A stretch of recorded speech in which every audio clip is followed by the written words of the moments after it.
Tomato paneer bhurji అయితే చూపిస్తున్నానండి, మీకు చూసేయండి. ఆయిల్ అయితే వేసాను, చూసారు కదా. మిర్చి ఆనియన్ యాడ్ చేసేసాను అందులో. అది గోల్డెన్ కలర్ వచ్చేంత వరకు బాగా ఫ్రై అవ్వాలండి మిర్చి ఆనియన్.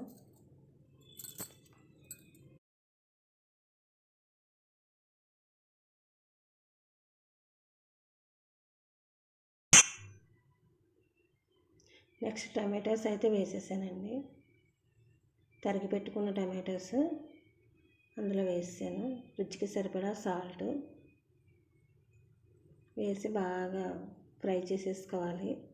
టమాటా ముక్క మెత్తగా అయ్యేంత వరకు కూడా. అల్లం వెల్లుల్లి పేస్ట్ అండి.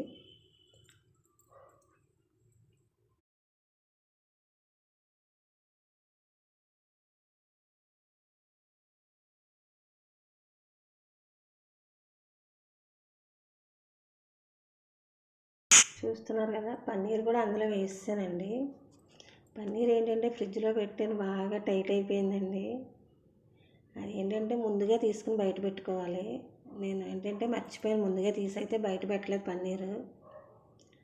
ఇంక ఇలా వేడికి కరిగిపోద్ది కదా అని అలా వేసేసాను గడ్డపలంగా. ఎందుకంటే చేసేది బుర్జీయే కాబట్టి ముక్కలుగా కట్ చేయక్కర్లేదు కాబట్టి దీన్ని పర్వాలేదని ఇలా వేసేసానండి.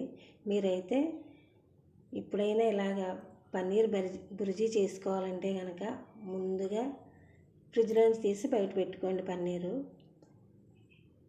చూస్తున్నారు కదా, ఇప్పటికైతే అది సాఫ్ట్ అయింది పన్నీరు. దీన్ని బాగా ఫ్రై చేసేసుకోవాలండి. సరిపడంత కారం వేసి బాగా కలిపేసుకోవాలి దీన్ని. కారం కూడా బాగా వేగితే టేస్ట్ బాగుంటుందండి. సరిపడా వాటరు, ఎందుకంటే ఇది నేను చపాతీలోకి చేస్తున్నాను కాబట్టి కాస్త సాఫ్ట్గా అయితేనే బాగుంటుంది. చూస్తున్నారు కదా, పన్నీర్ బుర్జీ అయితే అది నేను మసాలా ఏంటంటే అండి, నేను సొంతంగా ఇంట్లో తయారు చేసిన మసాలా, అది షాప్లో కొన్నది కాదు. ఆ మసాలా తయారీ విధానం నేను మీకు తర్వాత చూపిస్తాను. చూసారు కదా, కరివేపాకు కూడా యాడ్ చేసేసాను. స్మెల్ అయితే అసలు గుమగుమలాడిపోతుందండి. దీన్నైతే రాగి రోటీతో తినాలండి ఈ కర్రీని. పన్నీర్ బుర్జీ రాగి రోటీతో తింటే చాలా టేస్ట్ బాగుంటుందండి.